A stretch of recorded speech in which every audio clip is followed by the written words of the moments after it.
Night makes certain smells louder. By the time Alex steps under the yellow tape, the air still carries that scorched sugar tang of melted paint and hot metal, like a toaster left on too long. The apartment is a blackened shell, the kind of place where everything should be dry, brittle, and dead. And yet, on the kitchen floor, beneath the warped edge of a stainless steel range, there's a trail. Not soot, not ash.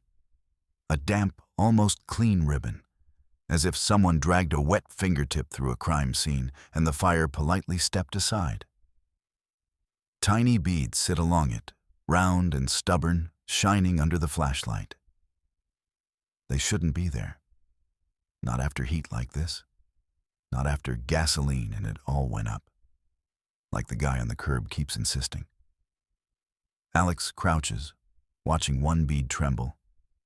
It doesn't soak in, it doesn't vanish. It moves, a nervous little dance on burned tile, like it's floating on something you can't see.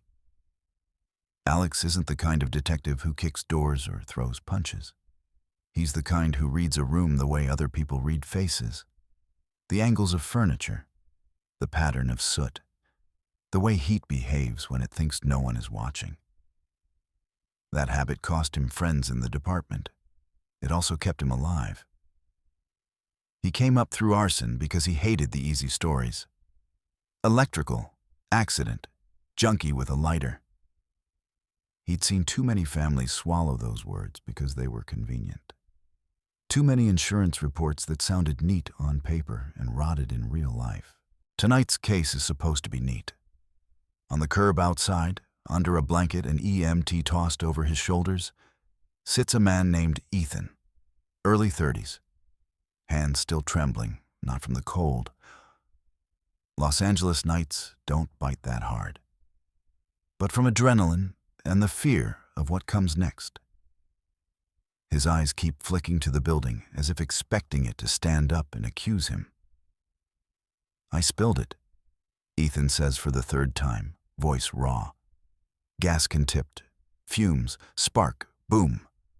I tried to put it out with water, but it just went. I swear. Alex listens without nodding. He's learned that nodding makes people talk like they're already forgiven.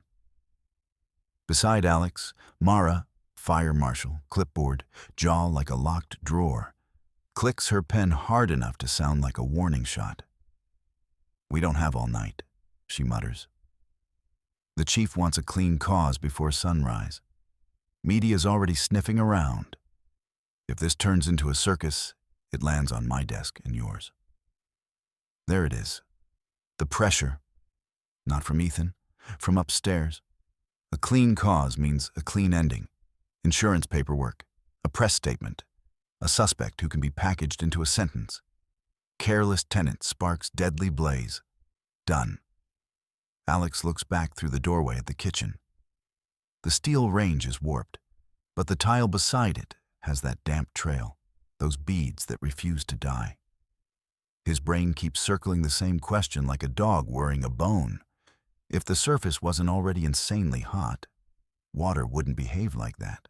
"Alex." Mara's voice sharpens. "You hearing me?" He is. And that's the problem. Because if he pushes against the clean story, he risks more than a late night. His unit is on thin ice after the last case, when he refused to sign off on accidental and embarrassed the department in court. One more public fight, and he's not just off arson. He's off the job he actually cares about. Ethan coughs, eyes wet. "I didn't mean to hurt anyone." Alex glances toward the stretcher where a neighbor sits wrapped in oxygen tubing, staring into nothing. The stake isn't abstract. It's a person's lungs, a family's home, a death report that hasn't been written yet. Mara flips a page on her clipboard. "Either we call it negligence and wrap it, or you tell me you've got something real." Alex straightens slowly, the damp trail still in his mind, like a fingerprint left by physics. "I might," he says. but you're not going to like where it leads. Mara's stare says, "Prove it," without the courtesy of words. So Alex does what he always does when someone tries to rush him past a detail. He makes the detail unavoidable. "Give me 10 minutes, he says. "You don't have 10 minutes, Mara snaps. "We have a statement deadline." Alex doesn't argue. He just points back toward the kitchen. "Then come watch me be wrong." They step through the blackened doorway. The apartment is still warm in the bones, heat trapped in plaster and metal like resentment. A firefighter is rolling hoses outside, the rhythmic squeal of rubber on concrete. Everything smells like a burned apology. Alex kneels by the damp ribbon again. The beads are smaller now, but they still cling to the tile in a way that doesn't match the story Ethan told. He looks up at Mara. "When you throw water on something hot, what do you expect?" "It flashes to steam," she says, impatient. "Or it cools it." "Right," Alex says, "unless it's too hot." Mara gives him the look people give to anyone who starts a sentence like that at 2 in the morning. Alex reaches into his bag and pulls out a small squeeze bottle. Distilled water, the kind he keeps for quick tests. He's careful with it, because he knows how the scene will look to anyone who wants to accuse him of theatrics. But this isn't theater. This is a lock, and he needs the key. He glances at the stove. The burners are dead. The knobs melted into soft, glossy lumps. But the steel top, warped and rainbowed from heat, still holds warmth. Not enough to glow, not enough to shout, just enough to lie. "Don't," Mara says, as if he's about to light a cigarette on evidence. "I'm not contaminating anything," Alex says quietly. "I'm demonstrating what someone already did here." He squeezes a single drop onto the steel. At first it sits, perfect and round like a tiny marble. Then, instead of spreading and soaking, it skitters. It slides. A quick, jittery movement, like the drop is trying to escape the surface without touching it. It dances in short bursts, almost playful, even though nothing about this room is. Mara's pen stops clicking. Her eyes narrow, interest fighting her irritation. "What the hell?" she murmurs. Alex adds another drop. Same result. The bead refuses to flatten. It rides on a whisper of vapor, insulated by its own steam. The hotter the metal, past a certain point, the more the water can't make full contact. It's like the surface is wearing an invisible cushion. Alex doesn't call it anything yet. He doesn't give it a name because names make people think it's trivia. He wants Mara to feel it first. "You see how it's not boiling the normal way?" he asks. Mara leans closer, careful not to touch. "It's floating." "Exactly," Alex says. "If the steel is hot enough, the water doesn't wet it. It rides on vapor. That's why we still have those beads on the tile, why there's a wet trail where everything else dried and burned." Mara's mouth tightens. "So, what does that mean for Ethan's story?" Alex looks around the kitchen again. The walls are scorched in patterns that don't match a sloppy splash and spark accident.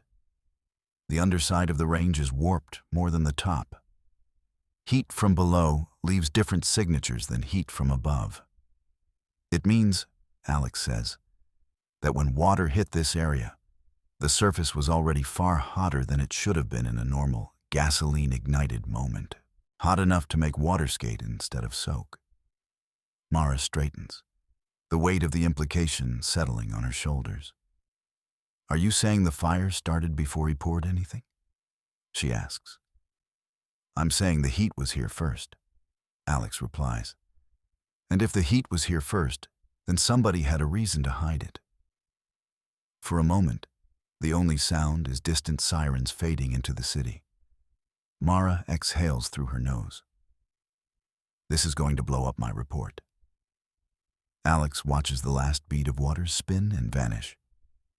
He can feel the fork in the road like a pressure change in the air. He could let Mara write the clean story. Let Ethan become the ending. Go home, keep his job, live with the wrongness like a pebble in his shoe. Or he can follow the physics. Alex stands. I need access to the building's mechanical room, he says. Electrical panels, any appliance records, and I want to talk to whoever owns this place, tonight. Mara's eyes harden. If you're wrong, I know, Alex says. But if I'm right, someone didn't just have an accident. Someone had a heat source running before the spark. He steps over the wet trail as if it's a line on a map. And this time, he doesn't walk around it. He walks in. The building's mechanical room sits in the basement behind a door marked Authorized Personnel Only, like a suggestion made by someone who never met Mara. She shoulders it open anyway. Inside, the air is cooler, but it smells wrong. Hot dust and old insulation, the dry breath of machinery that's been working too hard for too long. A row of electrical panels lines the wall. Pipes run overhead, sweating faintly. Somewhere, a ventilation fan ticks like a nervous clock. A maintenance guy named Luis meets them halfway down the corridor, eyes wide, hands up as if the fire might accuse him too. I already told the firefighters, he says. We shut everything down. Alex flashes his badge. I'm not here for blame. I'm here for before. Luis hesitates, then leads them to a panel labeled Unit 3B. The metal is slightly discolored around the edges, not charred, heated. Alex crouches, runs a gloved finger along the seam. Warm. Still. Mara frowns. Shouldn't that be dead if everything's shut off? Luis swallows. It's supposed to be. Alex has him open it. Inside, one breaker looks newer than the rest. Clean plastic, crisp label tape. And right above it, the wiring is arranged too neatly, too intentionally, like someone wanted it to look boring. But the cable jacket has a faint bubbled texture, as if it's been cooked. Alex's stomach tightens. When was this breaker installed? Luis's eyes flick to Mara, then back. Last week, owner wanted upgrades. Upgrades for what? Mara asks. Luis's voice drops. He said the tenant complained about the stove taking forever. He told me to run a dedicated line. Higher capacity. A dedicated line means higher draw. Higher draw means heat, especially if something's wrong or rigged. Alex stands slowly. Who's he? Luis doesn't want to answer. The risk is already in the room. If this points at the owner, it becomes political, expensive, and dangerous. Mara's jaw works as she processes it. Alex, this doesn't prove anything yet. It could be a bad install, overload, faulty appliance. It could, Alex says, but it means our heat source might not be a flame. It might be power. He looks at the breaker again. New plastic, old building, fresh intentions. And somewhere above them, someone is going to realize they're in the basement asking the wrong questions. They find Ethan in the back of an ambulance, hands wrapped around a paper cup he isn't drinking from. His face is gray with shock, the kind that makes people look unfinished. Alex keeps his voice low, calm. Tell me about the stove. Ethan blinks. The stove? I told you, gas can. Before that. Alex interrupts gently. Earlier tonight. Did you cook? Did you use it? Ethan shakes his head too fast. No, I don't cook much. It's slow. Takes forever. I was cleaning. Mara watches, arms crossed, ready to pounce on any lie. Alex holds up a photo on his phone. The warped steel top, the melted knobs. This didn't happen in seconds, Ethan. This took sustained heat. Ethan's throat bobs. I don't know. Alex changes direction. Did you smell anything before the fire? Like hot plastic? Burning dust? Ethan hesitates. Maybe. I thought it was the neighbor's incense or something. What about the wall behind the stove? Alex asks. Did it ever feel warm? Ethan's eyes flick away, a tiny betrayal of thought. Sometimes. Yeah, like weirdly warm. I told the landlord. Mara leans in. When? A couple weeks ago, Ethan says. He sent a guy. Said it was nothing. Building's old. Mara's expression hardens. Who's the landlord? Ethan names him. Grant. The name lands like a stone in water. Luis's hesitation suddenly makes sense. The upgrade last week suddenly has a face. Alex looks back toward the building's dark windows. A wrong kind of heat, weeks long. A wall that feels warm. A dedicated electrical line installed quietly. That's not an accident that begins with gasoline. That's something that was already cooking. Mara exhales sharply. So, Ethan's story about spilling gasoline? Could be true, Alex says. He could have panicked and tried to cover something up. Or he could be repeating what someone told him would make sense. Ethan's voice cracks. I didn't do anything. I heard a pop. Lights flickered. Then the smoke. A pop. Electrical. Not a match.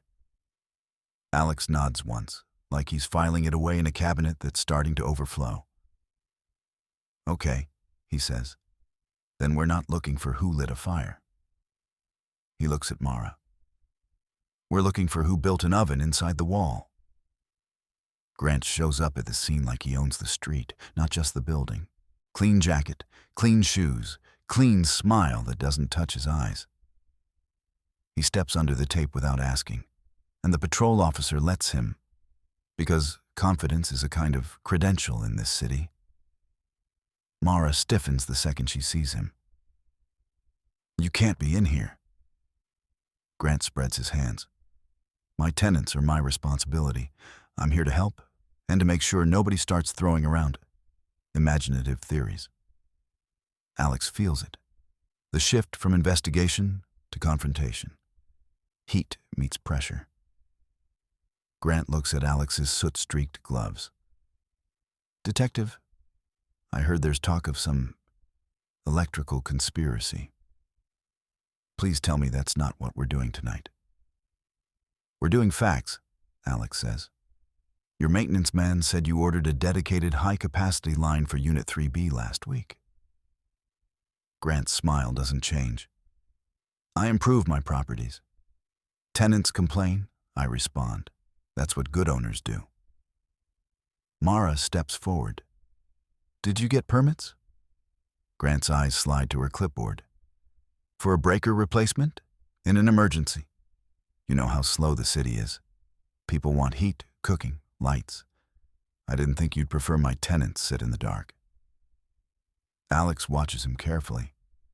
Grant is steering. Every sentence is a hand on the wheel. Alex takes out his phone and shows the photo of the water beads on the stove. You know what this is?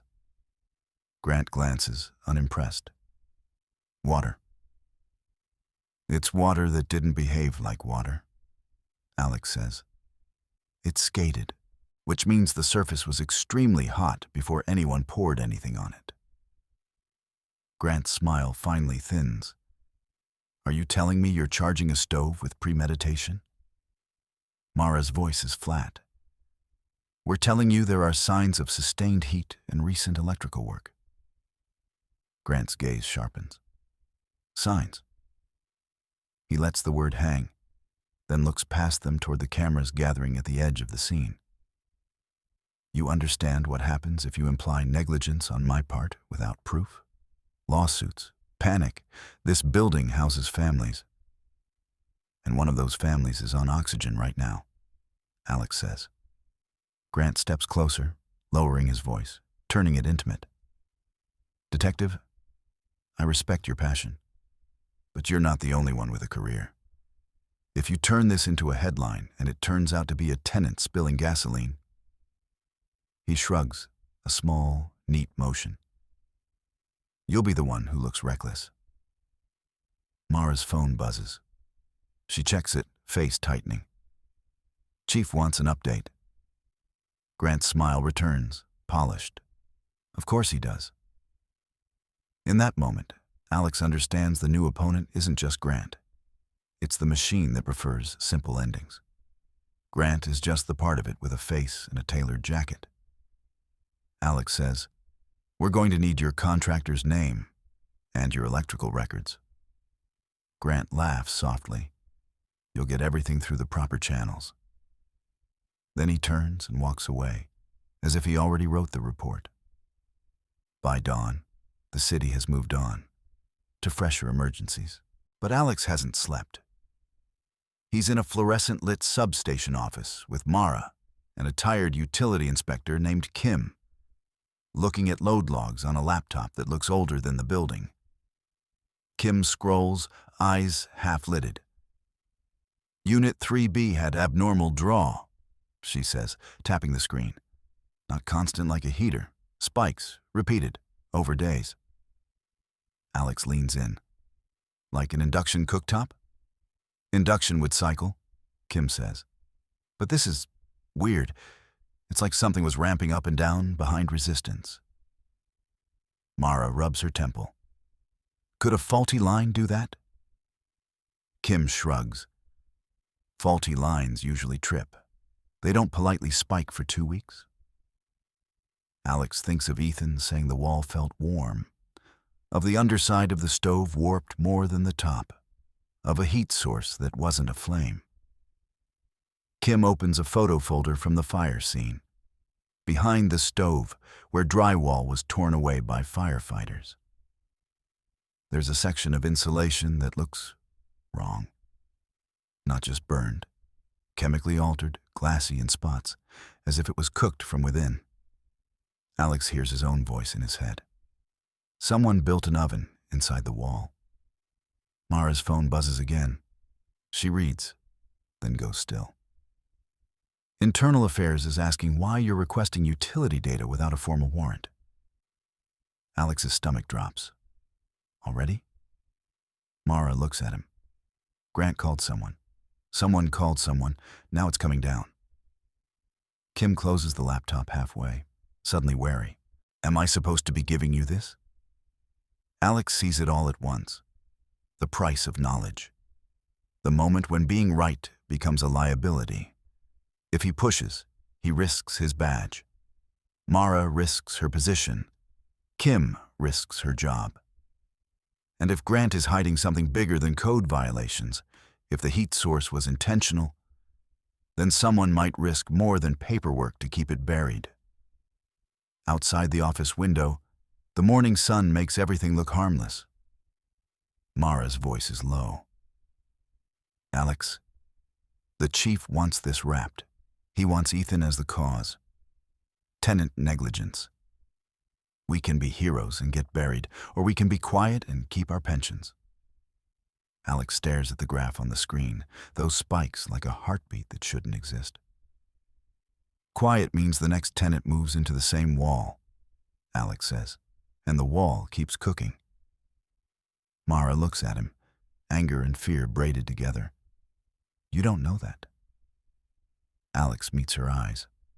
I know enough to be scared.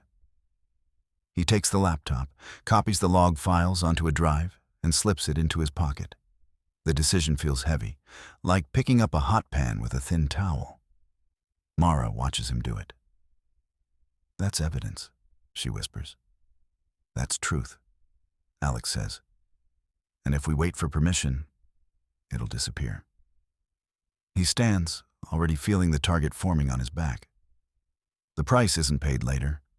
It's paid now, right here under fluorescent lights, with the city leaning in and asking him to stop. Alex doesn't stop. He walks out anyway. Alex expects retaliation in paperwork form. Emails, reprimands, maybe a forced vacation while someone reviews procedure. What he doesn't expect is the call from Luis at 9:13 a.m. Luis's voice is thin and fast. Detective, I shouldn't be calling you. I really shouldn't. But they're here. Who's they? Alex asks, already moving. The owner's people, Louise says. Grant sent a crew. Not city inspectors, private. They're in the basement with tools. They told me to stay upstairs. Alex's pulse hardens into a drumbeat. Louise, listen to me. Do not go down there. I'm not, Louise says. But they're doing something. I can hear drilling. Alex hangs up and calls Mara. She answers on the second ring, breathless, like she's been running too. Tell me you got something, she says. I got a problem, Alex replies. Grant's already sanitizing the basement. Mara curses, short and vicious. Chief just told me to stand down. Let the insurance handle it. The words hit like a door slamming. Stand down. Clean story. Everyone go home. Alex drives anyway. Tires hiss on wet asphalt. The city is bright now, daylight washing the soot off the night like it never happened. That's what lies do. They love the morning. When he reaches the building, the tape is gone. People are already wandering back, carrying bags and grief like groceries. Grant's SUV is parked out front, and two men in work boots are unloading equipment that looks too serious for repairs. Alex slips past them and heads for the basement door. It's locked. He forces it, shoulder biting into wood. The lock gives with a crack that echoes like a gunshot. Downstairs, the mechanical room is different. Not in the way rooms change with time, but in the way crime scenes change when someone edits them. The panel for Unit 3B is open. The newer breaker is gone, replaced with an older model scuffed to match the others. Fresh wire clippings sit in the dust like dead insects. And the wall section behind the stove, where the insulation looked glassy, is patched. New drywall, new screws, new paint that still smells wet. Alex stands there, breathing through his teeth. They didn't just fix something. They erased something. Mara arrives behind him, taking it in. Her face goes pale in a way Alex has never seen on her. Not fear of blame, fear of what this means. Kim's load graph wasn't just odd. It was a signature. And now someone is scrambling to wipe the signature before anyone can read it. Alex steps closer to the patched wall and presses his palm against it. Warm, not sun on drywall, warm, not building settling warm, active warm. His hand pulls back on instinct, like the wall is alive and doesn't want to be touched. Mara whispers, Alex, if it's still warm. It's still running, he says. And that flips the entire case on its spine. This isn't a fire that happened. This is a heat source that's still there, hidden behind a newly dressed wall, inside a building people are walking back into. If Alex pushes this as an investigation, Grant can bury him in lawyers, and the department can bury it in process. But if he walks away now, he's leaving a live stove inside the structure. Something that could ignite again, maybe bigger, maybe with people sleeping above it. Mara's phone buzzes again. She looks, then swallows. Chief says if we interfere without a warrant, we're done. Badge, pension, everything. Alex stares at the warm drywall. He can almost hear the soft, patient hum of power behind it, heat with nowhere to go, waiting. Two choices, both bad. One, obey, step back, and hope the building doesn't become an oven again. Two, act now, break the wall, kill the power, make a scene so loud nobody can pretend it's nothing, and become the story the department throws away to save itself. Alex's voice is quiet, but it doesn't shake. If we play by their timeline, someone dies. Mara looks at him like she's seeing the cost written on his face. Alex reaches for his radio and makes the call that will ruin him or save strangers he'll never meet. Alex doesn't ask permission. He keys his radio and speaks the words that turn a private suspicion into a public emergency. Hold all re-entry. Possible active electrical heat source in the wall. I need the utility shut off and an engine company back on scene, now. Mara closes her eyes for half a second, like she's watching her career step off a ledge. Then she grabs her own radio. "Send them," she says. "I'm confirming. This isn't cleared." Upstairs, voices rise. Someone yells that people need their medications, their pets, their lives. Grant's boots hit the basement stairs a moment later. Fast, angry, controlled. "What are you doing?" he demands, breath tight with outrage that sounds rehearsed. "You can't lock my tenants out on a hunch." Alex points at the patched wall. "Then you won't mind if we open it." Grant's smile is gone now. What's left underneath is colder. "Touch that wall without a warrant, and I will have you sued into dust." Alex hears the old fear. Procedure, pensions, the clean story, and steps through it anyway. He takes a Halligan bar from the firefighter who just arrived and drives the flat end into the new drywall. The wall breaks with a soft, wet crack. Dust blooms, paint flakes. The second strike opens a mouth big enough to see inside. And there it is. Not a gas line, not a normal wire. A crude heating setup, resistance elements strapped against framing, insulation scorched and glazed, wiring spliced in a way that looks less like repair and more like someone trying to build a hidden furnace. The kind of thing that can cook a wall from the inside until it becomes tinder. The firefighters don't argue. They don't need Alex's theory. They can smell danger the way sharks smell blood. "Kill power," someone shouts. Kim's utility crew arrives within minutes and drops the feed. The warmth in the wall begins to fade, slow as an exhale. Outside, tenants are herded back across the street, confused and furious, until someone points at the blackened building and realizes how close they came to returning to a loaded gun. Grant's face twists, and for a moment, Alex sees the truth of him. Not panic, but calculation. How to reframe this, how to blame someone else, how to survive. He doesn't get the chance, because now it's visible, now it's physical, now it's not a story you can file away. Grant is led aside for questioning. Lawyers arrive like flies. Cameras capture the broken wall, the exposed elements, the embarrassing reality of heat that shouldn't exist. The department, suddenly awake, scrambles to look proactive. And then they turn to Alex. The next day, in a windowless office that smells like stale coffee and consequences, the chief doesn't yell. He doesn't have to. He just slides a paper across the desk. Unauthorized action. Evidence handling violations. Endangering departmental relations. Mara isn't in the room. That's the punishment, too. Separating allies until everyone learns to be quiet. Alex signs nothing.